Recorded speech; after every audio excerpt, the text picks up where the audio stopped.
Hello দর্শক, আসসালামু আলাইকুম। সবাইকে স্বাগতম জানাচ্ছি কোহিনুস কিচেনে। আশা করি আপনারা সবাই অনেক ভালো আছেন। আজকে একটা ভিন্ন ধরনের রেসিপি নিয়ে হাজির হয়েছি। আজকের রেসিপি হচ্ছে বানানা কেক বা বানানা ব্রেডও বলে থাকেন।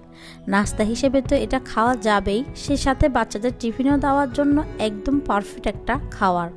কারণ এই কেকটা খেতে অনেক মজার আর এটা স্বাস্থ্যকর। তাই আশা করছি আমার আজকের রেসিপি আপনাদের খুব ভালো লাগবে। তাহলে চলুন দর্শক, কথা না বাড়িয়ে চলে যাচ্ছি মূল রেসিপিতে। বানানা কেক বানানোর জন্য অবশ্যই যেটা লাগবে সেটা হচ্ছে পাকা কলা। অবশ্যই যে কলাগুলো অনেক বেশি পেকে গিয়েছে বা স্কিনে এরকম কালো দাগ দেখা যাচ্ছে ওই ধরনের কলাগুলো নিতে হবে। এখন আমি এখানে 3টা কলা নিয়ে নিয়েছি। এখন একটা কাঁটা চামচ দিয়ে কলাগুলোকে খুব ভালো করে ম্যাশ করে নিচ্ছি।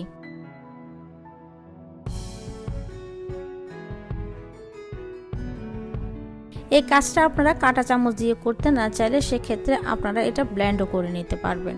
তো কলাগুলোকে আমি খুব ভালো করে ম্যাশ করে নিয়েছি। এখন এখানে আমি 1.5 কাপ ময়দা নিয়ে নিয়েছি আর দিয়ে দিচ্ছি 1 চা চামচ বেকিং পাউডার আর 1 চা চামচ বেকিং সোডা। এখন এগুলোকে খুব ভালো করে মিশিয়ে নিতে হবে। কলার কেকে কিন্তু বেকিং সোডাটাও ব্যবহার করতে হবে। এখন এখানে আমি 4 টেবিল চামচ বাটার নিয়ে নিচ্ছি। বাটারটাকে একদম রুম টেম্পারেচারে করে সফট করে নিতে হবে। আর এখানে 1/4 কাপ আমি রান্নার রেগুলার তেল দিয়ে দিচ্ছি। এখন দিয়ে দিচ্ছি 1 কাপ চিনি আর 1/2 চা চামচ লবণ আর রুম টেম্পারেচারে থাকা 3টা ডিম। চিনিটা আপনারা আপনাদের টেস্ট অনুযায়ী বাড়িয়েও কমিয়ে নিতে পারবেন। এখন এখানে 1/4 কাপ আমি লিকুইড দুধ দিয়ে দিচ্ছি। সব কিছু দেওয়া হয়ে গেলে বিটারের দুইয়ের মাঝামাঝি রেখে প্রায় 2 মিনিটের মতো বিট করে নিতে হবে। বিট করা হয়ে গেলে এখন আগের থেকে যে আমি কলাগুলো ম্যাশ করে রেখেছিলাম ওটার মধ্যে ডিমের মিশ্রণটা ঢেলে দিচ্ছি। এখন আরেকটু বিট করে কলার সাথে ডিমের মিশ্রণটাকে খুব ভালো করে মিক্স করে নিতে হবে। মিক্স করা হয়ে গেলে এখন আমাদের বিটারের কাজ শেষ। এটাকে খুলে একটা সাইডে রেখে দিচ্ছি। এখন 1 চা চামচ সিনামন পাউডার দিয়ে দিচ্ছি। স্প্যাচুলা দিয়ে খুব ভালো করে মিক্স করে নিতে হবে। আর কলার কেকে সিনামন পাউডারটা দিলে খুব সুন্দর একটা ফ্লেভার আসে। আপনারা সিনামন পাউডার দিতে না চাইলে সেক্ষেত্রে 1 চা চামচ ভ্যানিলা এসেন্স দিয়ে দিতে পারেন। তো এখন আগে থেকে যে শুকনো উপকরণগুলো আমরা মিশিয়ে রেখেছিলাম ওইগুলোকে ছেলে নিচ্ছি।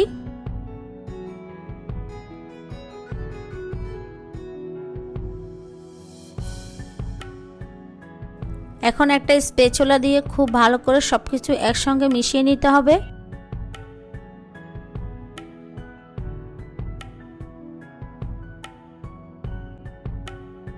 তো সবকিছু একসঙ্গে খুব ভালো করে মিশিয়ে নিয়েছি, দেখতেই পাচ্ছেন।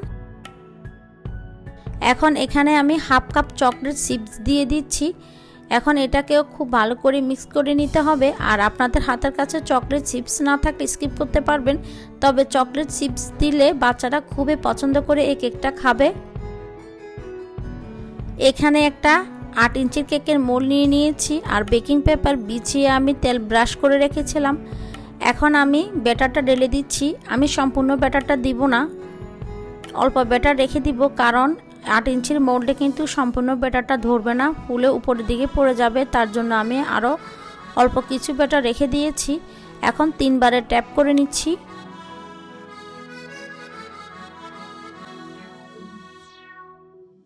আর এখানে আমি কাপ কেকের মোল্ড নিয়ে নিয়েছি। বাকি ব্যাটারগুলো আমি কাপ কেকেই দিয়ে দিব।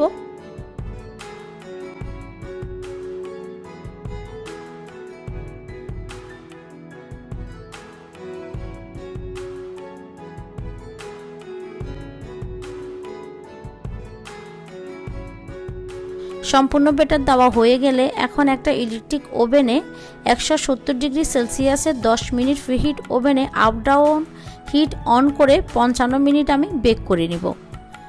তো কেকগুলো পুরোপুরি বেক হতে আমার 55 মিনিটে লেগেছে। আর বাকি একটু ব্যাটার রয়ে গিয়েছিল, আমি একটা কেক মোল্ডে দিয়ে দিয়েছি। এখন একটা শাসলিকের কাঠি ঢুকিয়ে দেখিয়ে দিচ্ছি কেকটা হয়ে গিয়েছে। এখন কেকটা কতটা সফট হয়েছে দেখি নিশ্চয়ই বুঝতে পারছেন। আর কেকটাকে আমি 1 ঘন্টা ঠান্ডা করে নিয়েছি। এখন একটা কাপ কেক আমি উঠিয়ে দেখিয়ে দিচ্ছি।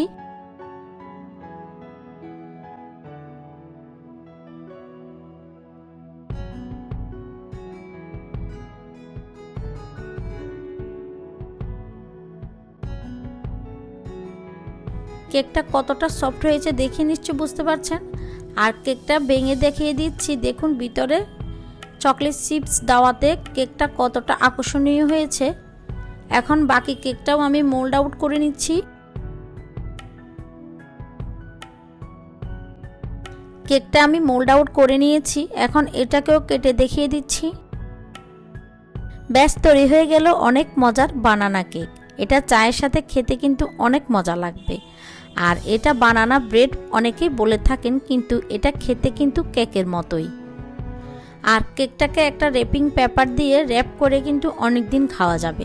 চাইলে আপনারা এটাকে র্যাপিং পেপার দিয়ে নর্মাল ফ্রিজেও রাখতে পারবেন, তবে এখন যেহেতু হালকা ঠান্ডা পড়ছে ফ্রিজে রাখার দরকার নাই, নর্মালি এমনিতেই রেখে খেতে পারবেন। আর এটা চকলেট চিপস দেওয়াতে কেকটা কতটা লোভনীয় হয়েছে আর কেকটা কতটা সফট হয়েছে দেখে নিশ্চয়ই বুঝতে পারছেন। আশা করছি আমার আজকের রেসিপি আপনাদের ভালো লেগেছে। রেসিপিটি ভালো লাগলে শেয়ার করতে পারেন ফ্রেন্ডস অ্যান্ড ফ্যামিলির সাথে। আর আমার চ্যানেলটিকে সাবস্ক্রাইব করে আমাকে বেশি বেশি করে সাপোর্ট করবেন। সবাই অনেক বেশি ভালো থাকবেন। আল্লাহ হাফেজ।